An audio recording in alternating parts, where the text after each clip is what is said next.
Mr. Mahajan, Mr. M.K. Sharma, Mr. Sanjay Diwan, Mr. Suresh Raheja. First I must thank you for just offering me today's chief guest list instead of our Power Minister. Coincidentally, I am also from Power Ministry. I was chairman in Central Executive Authority, which is the department of the Power Ministry.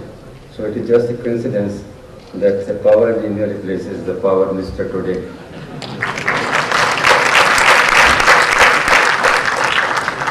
I have seen our association right from the beginning days, and today I find it has developed enormously.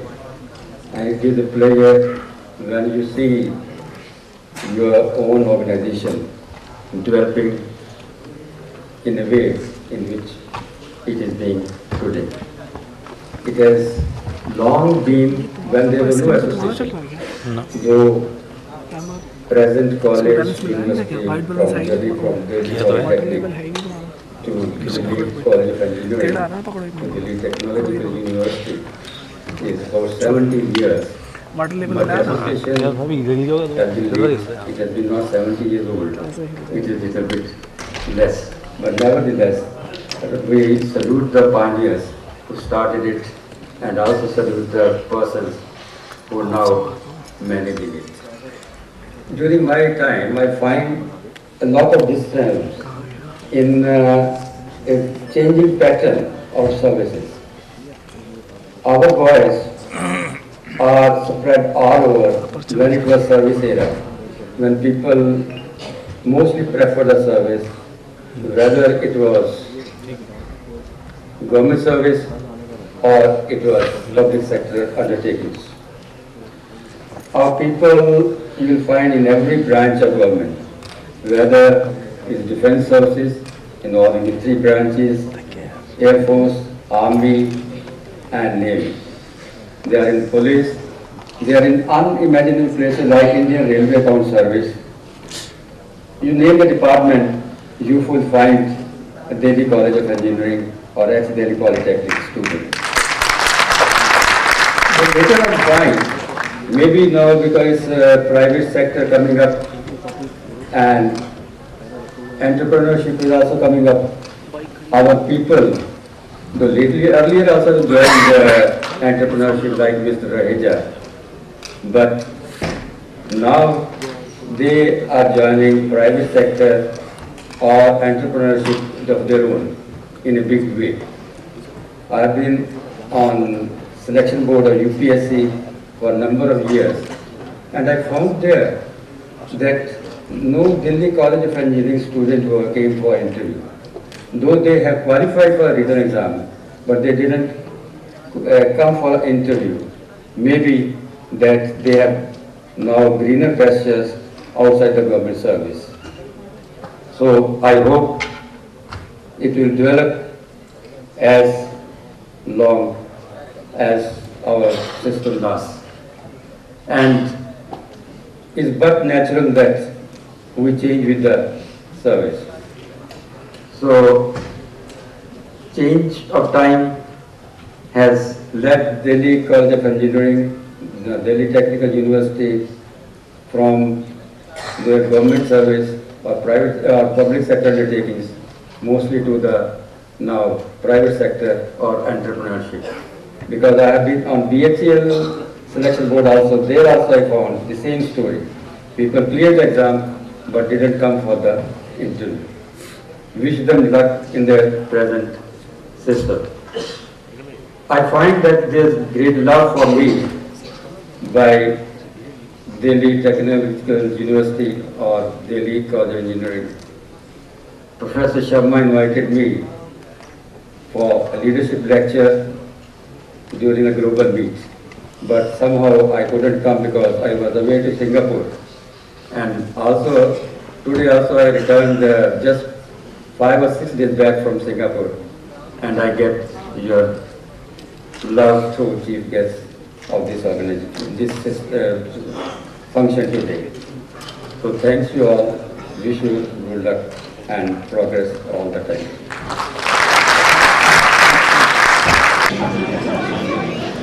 The President of Alumni Association, Shri Karnail Singh Ji, Professor P.B. Sharma Ji, Vice Chancellor, distinguished dignitaries on the dais, distinguished alumni and their families.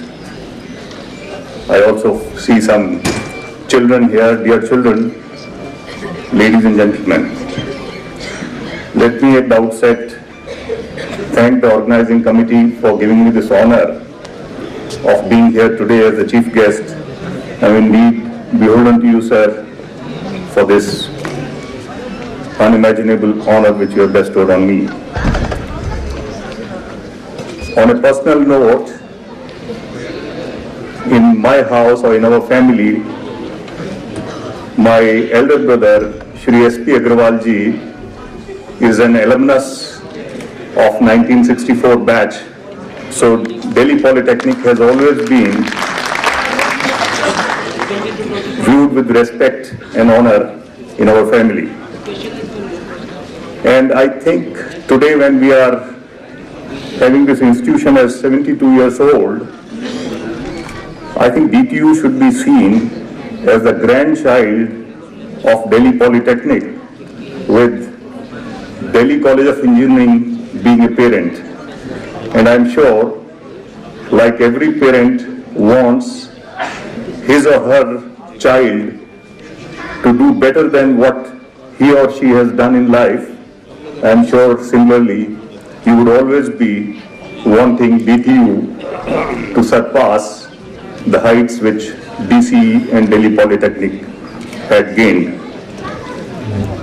Let me also take this opportunity of congratulating all those who have been facilitated and will further be felicitated today. My congratulations to all of them. Today, when many of the surveys indicate that only 30% of the engineering graduates are employable, DTU and the DCE can take pride in saying that we have been able to have 100% placements throughout, and I think the packages have gone up to rupees 60 lakhs per annum, which I think deserves a clap.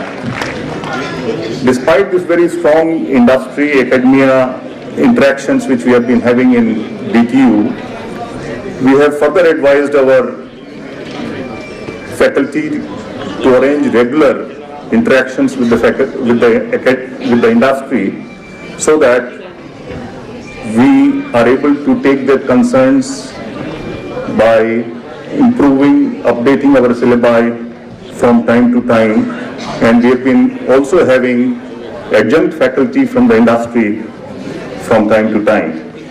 Our higher education sector unfortunately has a very serious research deficit.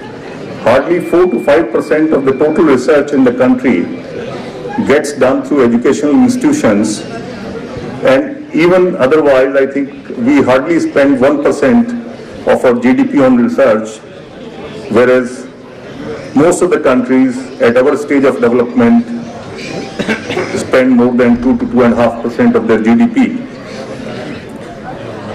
It's a matter of great satisfaction that earlier DCE and now DTU has been able to substantially increase its research and innovation activities, and has been successful in percolating down this research culture to even its undergraduate level. It has also been planned that DTU should gradually become a research-focused university. That means at least 50% of the total student population in DTU should be of postgraduate and PhDs. Last year we had 50 PhDs. This year we have already made it 100. But our aim is to have at least 500 PhD students and increase our PG intake at least by 3 times in the next 2 to 3 years. While alumni power forms one of the strongest pillars in a world-class university, a study by the World Bank had indicated that for an institution to become world-class, it must have abundance of talent in its students and faculty, abundance of resources, that means in terms of funding, and full autonomy. And of course, a very good research and teaching excellence in ambience, and a good reputation in the society because of